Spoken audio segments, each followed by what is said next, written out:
And we are back to another episode of In the Frame.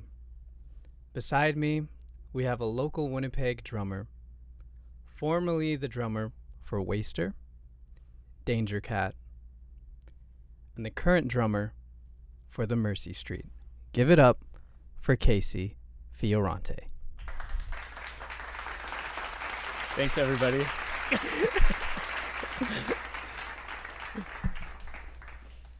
Full house here tonight. A little nervous. Yeah, it is what it is, and when you're in the frame. So tell me, Casey, how have you been? I've been good. Been good. Yeah, things are good. Nice. So you play for the Mercy Street, right? I do, yeah.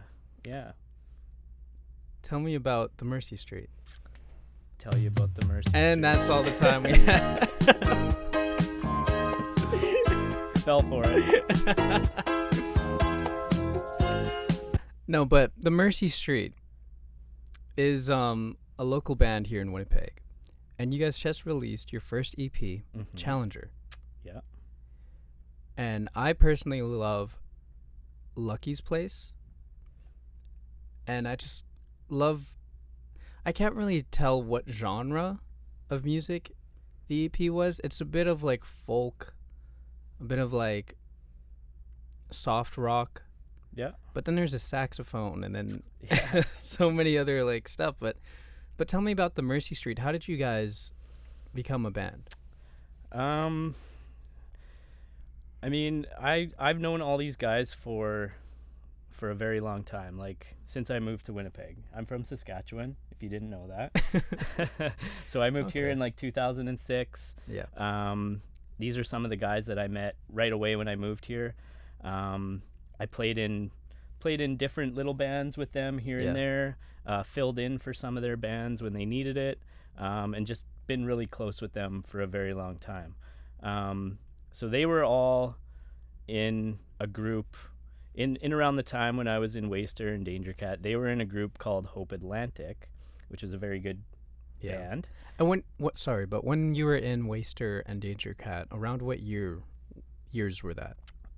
For Waster, it would have been probably, it was a long time. It would have been like 2008 until about 2019.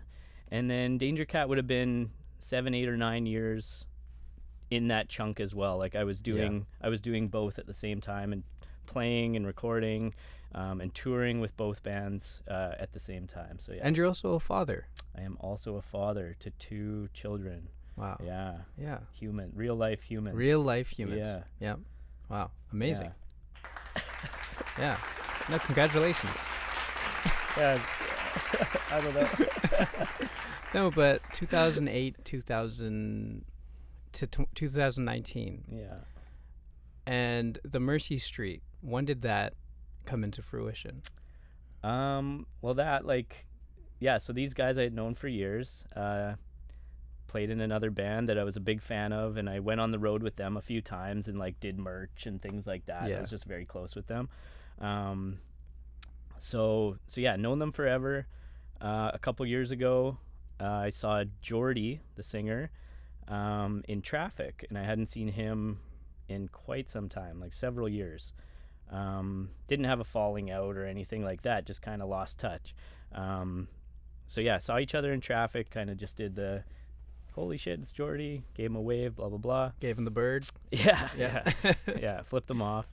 And then he called me a couple days later and asked if I was doing anything musically, and at that time I was not. I was very, very stagnant and kind of retired, I guess. Like I never thought I would really play in a band again or a group.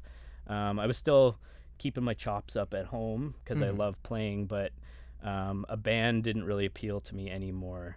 Although at that time I was hungry for it. So when he called me, he had said that he had this material and he was thinking about getting a group together and recording it, and being a big fan of his from the past, like I loved his songwriting, his storytelling. I think he's very talented, so I was immediately intrigued. And then we just kind of decided that or I guess he was looking for someone to play drums, and I agreed. And then we grabbed all the other guys who were also not really doing too much at the time, and everybody was into it. And he sent me the material, and I thought it was great, so I was really excited about it. And and then we got it done. Where was Challenger recorded? We recorded it at Private Ear. With John Paul Peters, who shout out John Paul Peters. Shout out John Paul Peters, great guy. He actually plays violin on the first track. Oh wow! And we've all worked with him in the past, so we know him pretty well. Phenomenal studio, phenomenal guy. Like, he's amazing. Has great ideas. Can't really say enough about him. Yeah, he's great. That's awesome. So tell me, why the Mercy Street? Why the name? Okay. Yeah, well, referencing back to these guys' old band, Hope Atlantic, a couple of them are from Selkirk. Oh. So they're from Selkirk. Sorry, guys. Yeah. So a couple of them are from Selkirk. They grew up together there, obviously, playing music and hanging out, skateboarding, whatever. And their old band, their record was called Mercy Street Choir. The Mercy Street is a street in Selkirk. So we wanted, since it's essentially that band, but with me drumming instead of their old drummer, Maddie, and that was just a very pivotal time for us, like lots of memories, lots of everything, right? So we kind of wanted to pay like tribute to that a little bit, because it was really meaningful to them and also to me.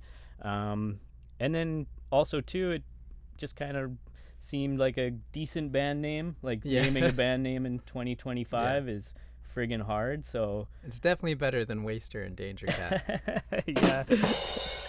Well, different genre. Yeah, it depends, I guess. But blame it on the genre. We looked it up and it wasn't taken yet. So that was like, holy, yeah. No, I like it. The Mercy Street. Have you ever been on the Mercy Street? I don't know if I've been to the Mercy Street or Mercy Street in Selkirk. The so-called Mercy Street. I've seen photos of the sign. That's about it. Yeah. Well, it's because you're not from Selkirk. I am not from Selkirk. No. Yeah. Congratulations. Well, Saskatchewan, is that any better? I don't know. They have the Rough Riders, so they do have the Rough Riders. Yeah.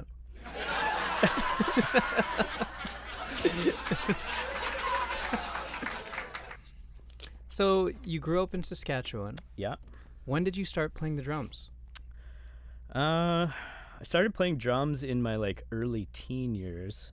I started playing guitar before drums, probably around grade 8, and I remember that because of my grade 8 like grad photo was me holding like my Telecaster that I was very proud of.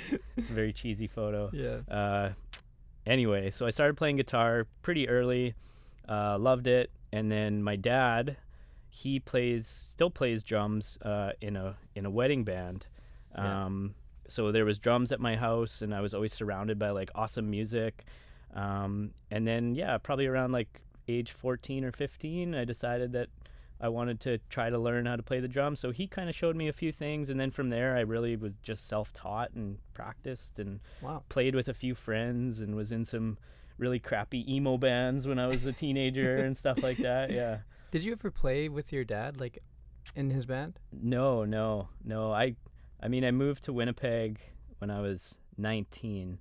So before then, I don't know. I just never really had I don't think I would. Yeah, you never had the balls. No, I don't think so. Also, I was cool. Okay. I was too cool at 19.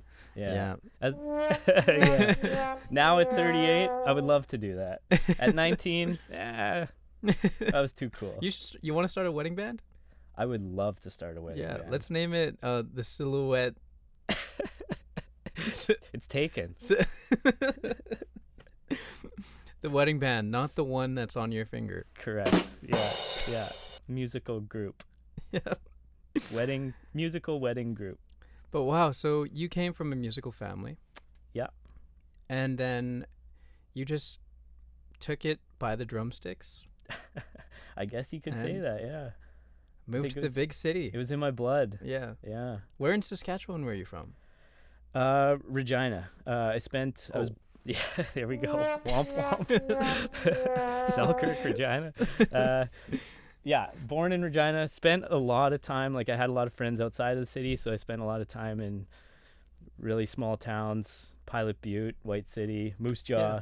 Moose Jaw. Yeah. Okay, yeah. Love No, Moose Jaw. I like Moose Jaw. It's a great little town. Yeah. Yeah. Shout out Moose Jaw. Yeah. And the Moose's jaws. Yeah. Yeah. Yeah. And the Warriors, their hockey team. Yeah. Big fan. So yeah, Saskatchewan, hey? Yeah. Wow. What made you want to move to Winnipeg? I mean, I don't know. I think about that now. I don't really know. Like, I was a teenager, full of angst, you know. I think I was just wanting something different, wanting a change, wanting to experience things. Yeah. How I ended up moving here was really.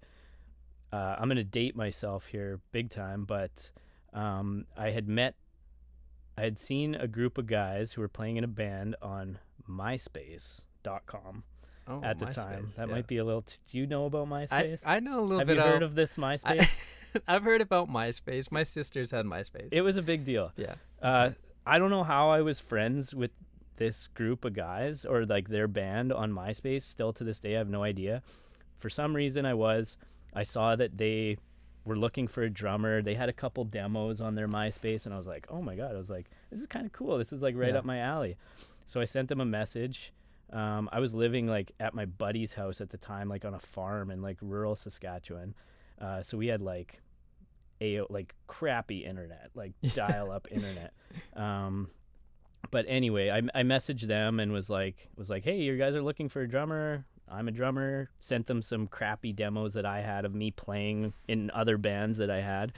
And they were like, yeah, like come to Winnipeg and let's meet and jam and see how it goes. And so I did and came here and like immediately like hit it off with these guys. I'm still like, they're like brothers to me to this day.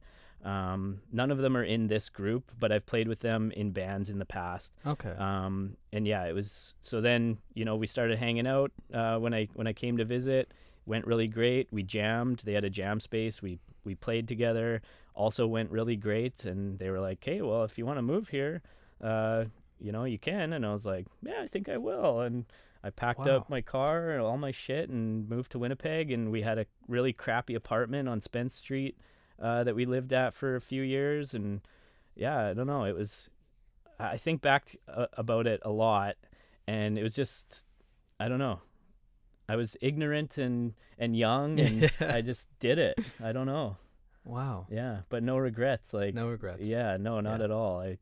You know, Winnipeg's home now. I have my children here and tons of good friends. Still have tons of really close friends back home that I'll see every year or two when I go back. But yeah, it's cool, and I'm very grateful. I was immediately immersed in like the right people when I moved here. I'm very grateful for that. I met the right people that really supported me and still super close friends with to this day. Yeah. Wow, that's great. It's crazy how you tell that story, and I'm trying to think about that story wouldn't go like that at all in today's times. No? Like I feel like if you were at some farm and some people online are telling you like, hey, come to Winnipeg. Yeah. Come move here. Yeah. You know, nowadays I feel like after the whole like catfish thing and you never really know what's real online. That's true. Yeah. But that's true. Yeah. I don't know. I was just you took a really big leap. Yeah. I mean, a lot of people have said that to me, like, man, that must have took like balls to do. And I was like, I don't know. I didn't even think about it. I was so naive and young and dumb that like, I was like, yeah, I'll do this. Like, I don't know. Yeah. Yeah. Plus, you're in Saskatchewan. Yeah, like there wasn't tons for me there besides my friends and family, like which is obviously huge.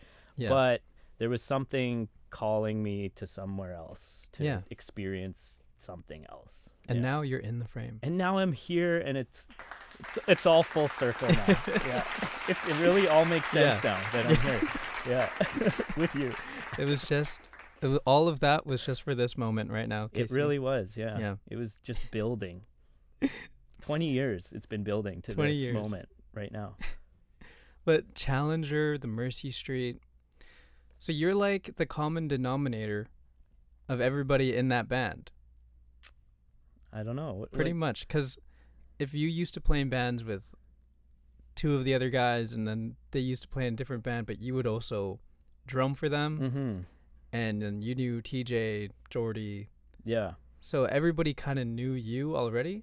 Oh, yeah, for sure. Like, and not just like on a musical level, but like a personal level. Like we were very, very close friends. So that explains this picture. Because you're right in the middle. That wasn't my choice. So like, Jordy, the singer, he's a little bashful. He didn't want all the focus to be on him. Okay, yeah. So they're like, let's give it to the Italian. Also, being a short man, it's quite. I've learned over the years, it's very beneficial for me to be in the middle, in the close to the front or in the middle of the photo. Yeah. Yes. Okay. Yeah. Well, take notes, all you short kings out there. That's right. Yeah. That's right. Casey's a short king. Yeah. Yep. Have you heard of that term before? I have. Amongst my friend group, it's actually, we call it LDC, which is Little Dude Crew. And there's members of... So that's what that is on your Instagram? That's what that is. I thought that was Liquor Distribution Center. That would make way more sense, honestly. No, this whole time I thought it was like, wow, he really loves his job I so really much love... that he put it on his Instagram. No, Little Dude Crew. And there's members all across Canada. Is Carl in there? He's not, but I mean... He could be. I haven't asked him formally. Yeah. But yeah, he hasn't got the invitation yet. Yeah, not yet, but I can offer. I feel like even Matt too. Oh, he's LDC for sure. Yeah. Sorry for name. I'll bleep out his name. I don't know why I just doxed him like that. No, but the Little Dude Crew. Yeah. I've never heard that. I mean, I'm not tall myself. Like I'm like average height, but. You're too tall for the LDC. You think I'm too tall for the LDC? Yeah. Sorry, man. Come on. I'll make my own LDC. You're ADC. You're Average Dude Crew. Actually, the LDC I'm in is a different kind of D.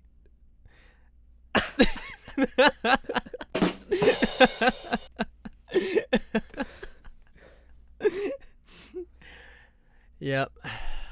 The Little Duck Crew. Little Duck Crew. Yeah, I have little ducks. Not Little Dick? Whoa. What?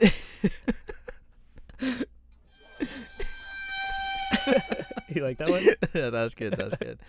No, but that's what you were getting at. No, that is where I'm getting at. But duck was just to make, Can you say dick on this podcast? Yeah, you can say whatever you want. So, don't tell me that. LDC, which is not Liquor Distribution Center. It is not, but I could see why you would think that. Yeah. Isn't that actually what they call it too? Yeah, people call it that all the time. Yeah, for sure. No, I'm not that passionate about distributing liquor. Wow. So Casey, you're a father of two. Yeah. And you were in numerous bands. Mm-hmm. What is that work-life balance between family and your passion for music? Yeah, it's definitely a challenge. I mean, the family always comes first. When I was touring and things like that, I was like, my wife at the time was pretty supportive, and she never gave me any grief really about leaving. Like, she knew that's what I loved to do. And then like now being older, I suppose, like, my kids are really supportive of it. Like, my daughter is weekly checking how many monthly listeners we have on Spotify, and showing, she's like, it went up like 20. And I'm like, oh, awesome.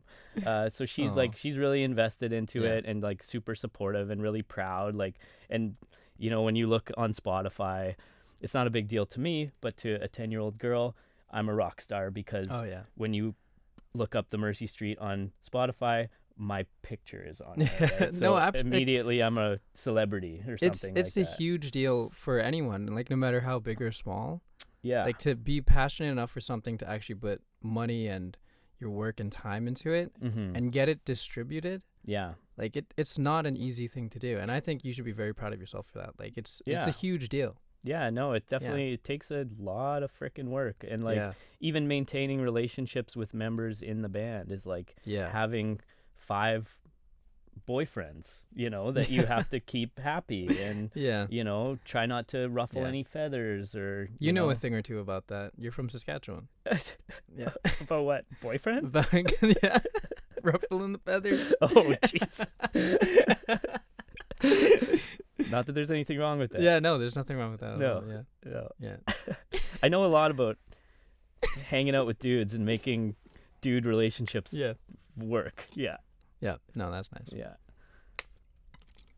But yeah, balancing it, it just takes work. Family always comes first, but you know, as long as you have friends and family who are supporting you, you're gonna be good. You're gonna be okay. Yeah. Without that, I don't know. But I was fortunate to have that. Yeah. Was there any struggles that you came across or obstacles that you had to take? Like touring and having a family? Whether it was touring, recording, or vice versa, where like you had to cut practice with the band or you had to cut a session and yeah, for sure. For just family. Yeah, just finding the time, I guess. Especially playing in the 2 bands at one time. It was a lot. So yeah, finding the time was tough. But again, having that support from even the guys in the band, like I have a really goofy schedule, you know? And fortunately for me, the guys that I've always played with, I've always been really good friends with as well. So we could have those conversations without, you know, anybody getting their feelings hurt or anything like that. Like they understood my situation. Yeah. So yeah. But is it a big deal like for the drummer to miss the practice, or did you guys all just want to be there for sure? It really is a big deal, I think, for the drummer to like. I don't know. It's really the backbone of a band. I really think like there's no successful band without shitty drummer. Yeah. All aspects of it are important, obviously, but like Besides I know the bass. Of course, yeah. How silly of me. Yeah, so I think, you know, guys, if we're jamming or writing or things like that, it was pretty crucial that I was present for those types of things. But yeah, I mean, just fortunate that they were understanding enough to work around my schedule, and it's never really been too big of an issue. I asked that because I've been in some bands before, but I'm mainly just like a solo guitarist and classical guitar. So, but now realizing it is a pretty dumb question that I asked. Because like you guys keep the tempo. So like I guess it's important. Yeah, it is very important. Yeah, you don't get enough credit back there. Yeah. No. How many sticks do you go through on one show on average? Oh, in a show, I don't know if I typically break a stick during a show. I'm a slow gnar of sticks, like a beaver. And like so over time, I can feel when it's ready to go. When it's ready to go. What size sticks you use? I use pretty thick sticks. I use 5 Bs. 5 Bs. Yeah. LDC with the 5 Bs. I know, right? Yep. Who would have thought? Yeah. No, that's cool. Yeah. The last drummer that I knew that I was in a band with, he used really thin sticks. Yeah, there's benefit to that. Like I should, especially for this Mercy Street stuff, I probably should be using like a. Is it like with your hand speed or like the way you hit it? Does it not hit as hard? Yeah, you definitely are not gonna get as much of like a impact from a thinner stick, I suppose. For me, I'm very comfortable with that stick because I've played that my whole life, and I've learned now to kind of like dynamics, I suppose, right? Yeah. So I can adjust how I'm playing based off whether it's metal or pop punk or whatever you want to call the Mercy Yeah. Street. I don't know. A little Easy listening. easier listening than Yeah. punk or metal, right? Yeah. Yeah. Speaking of impact, throughout your entire career of music, what do you think has impacted you the most to just keep going and to like not stop? Right. I don't know. Just the passion for it, I think, more than anything. Like it was such a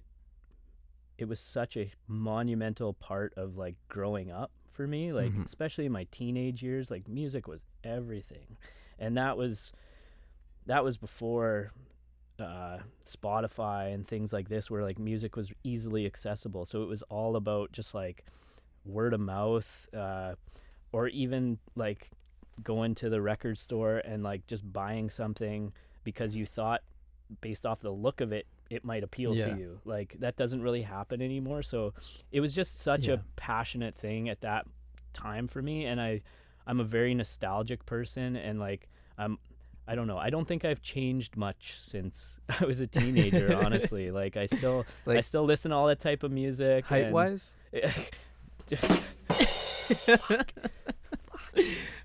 I'm sorry. Yes, Keep going. in all aspects, really. Yeah. Yeah. My physical stature, yeah. I had to. Come on. I know. You're in the frame. I set you up for that one. Yeah. I can take it. It's all good.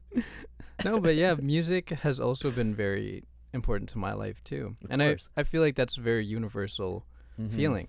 Yeah. Whether you're a drummer or whatever you do, really there's like music is everywhere. Mm-hmm. Yeah, it's something very special that I don't think, like I think it's in a league of its own as far as like, oh man, even like I'll listen to bands that I used to like when I was a teenager. I'm immediately brought back to like living Yeah. in Saskatchewan, riding around with my buddies, Yeah. just being dumb. Like Yeah. immediately I'm in that headspace or have those memories. And like you've probably seen those videos of older people with like Alzheimer's or dementia being played music from their youth, and how impactful it is, and they're immediately like okay again, right? Like Yeah. they're remembering, even though Yeah. technically they shouldn't be. Like they're not remembering much else, but Yeah. this music, it's like burnt into you. yeah.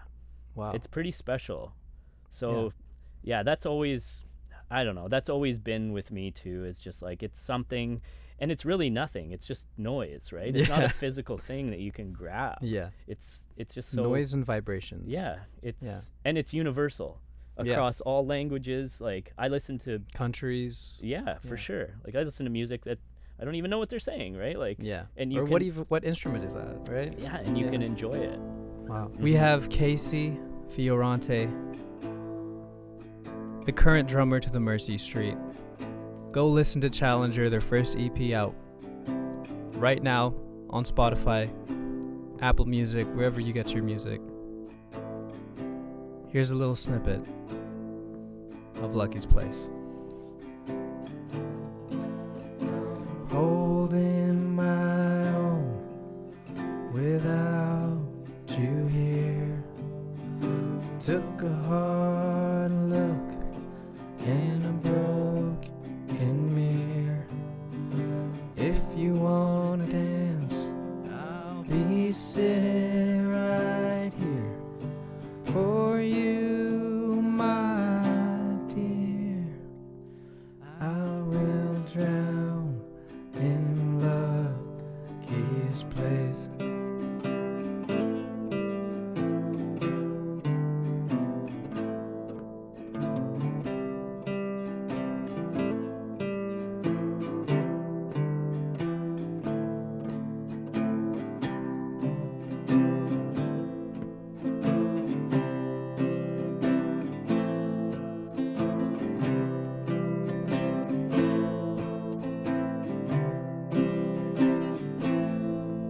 I'm holding my own without you here.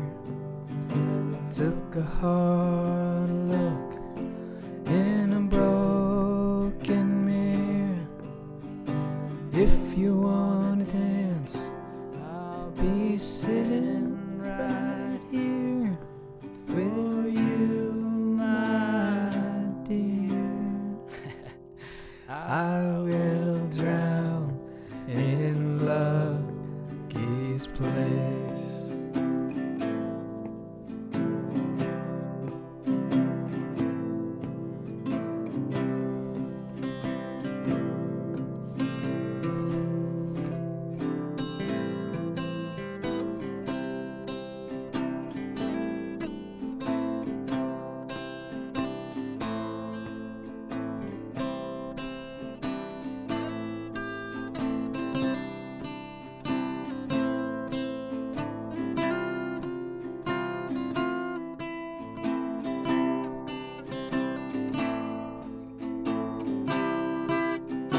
next recording.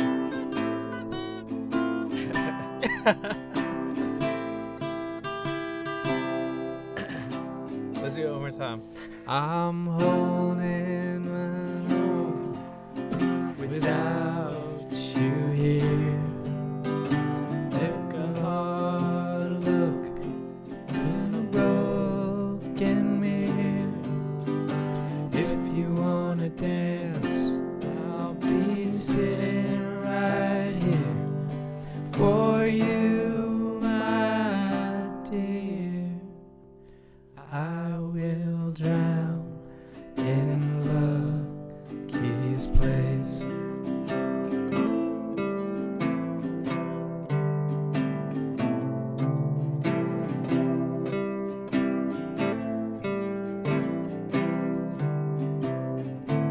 Give it to me, Deej. All right, here we go.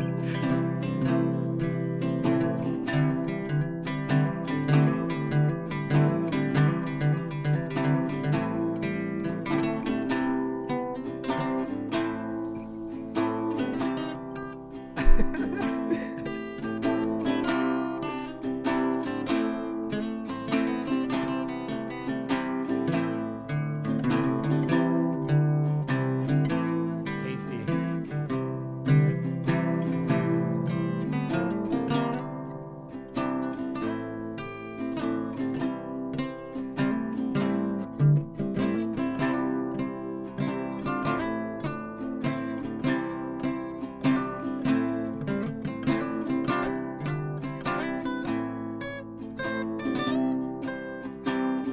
Hit it to the chorus.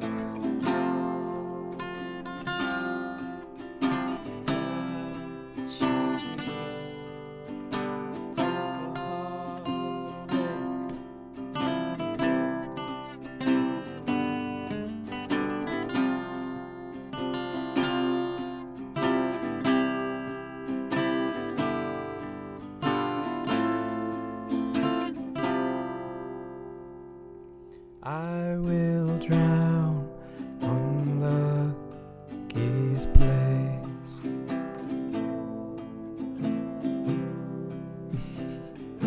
I will drown in Lucky's place. Right on, buddy. Wow, Casey. Casey Fiorante in the frame. Yeah, a drummer on guitar. A What a drummer world. and an interviewer in the frame. This is going to be awesome. You're the first actual musician to be interviewed on the show. Isn't that's your wheelhouse? That's like Yeah. you must know some other. I know, but it's like You must know some people. You play with people.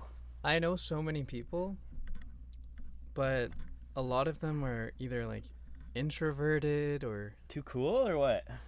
some of them actually like they're like, "Oh, what is this thing you're doing? You're interviewing people? Like you're just interviewing your friends." And Well, if you're gonna ask me about advice to give people younger than me pursuing music, not that I'm this crazy success story. Like I don't want to say gave it up for family, but kind of did. yeah. But my advice to anybody who's actually like wanting to pursue is do all the things, because you never know what's going to come of anything or who you're going to meet. Like making it as a musician, because I have friends who do it as their life, as their job. It's all about being in the right place at the right time and who you know and networking. And so play the crappy gig, come on the podcast that On the crappy podcast. the crappy pod, like do those things, because you never know, right? And it's also Exactly. getting you out of your comfort zone. Like for me, that's even what this is now. Like this is Yeah. not what I do, but it's something new and Yeah. different and exciting. So like, why not, right? Experience life, get out there, Yeah. do stuff, because you never know. If you don't do anything, nothing's gonna happen. Exactly. Yeah, you're gonna fail, and things are gonna be embarrassing and awkward at times, but like you got nothing to lose. Yeah. Yeah. No, that's true. Just like when you packed your bags and went to Winnipeg. Yeah, exactly. Yeah, that's true. Wow. Wait, you want to bring the mic up a bit closer? There? Oh, yeah, there you go. That's better. Testing. So, Casey, if DJ. there was something, if you could talk to yourself 20 years ago, knowing all the stuff you know now, what would you tell yourself? I don't know. It's a different mindset now for sure.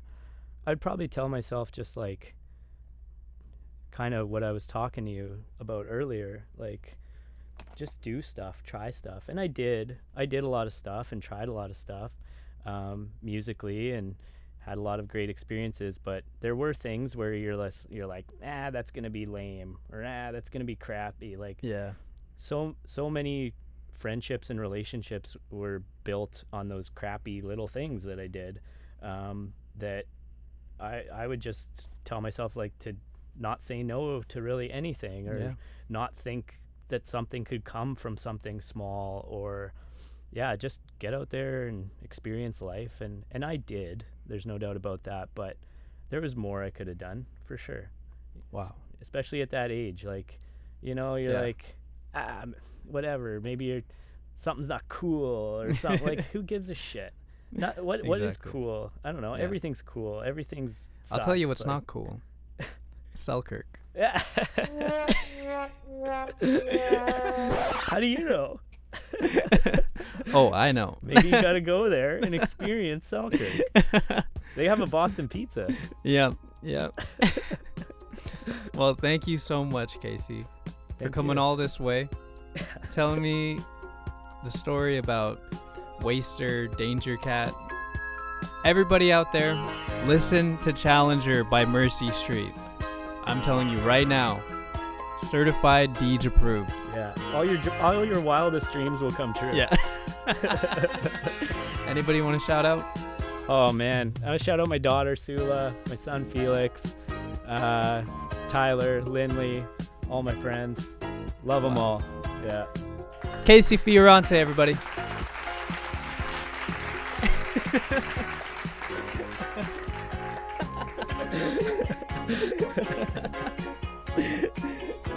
That was great, man. Good job. Dude, that was perfect. Yeah. Perfect ending, too. Yeah, that's good.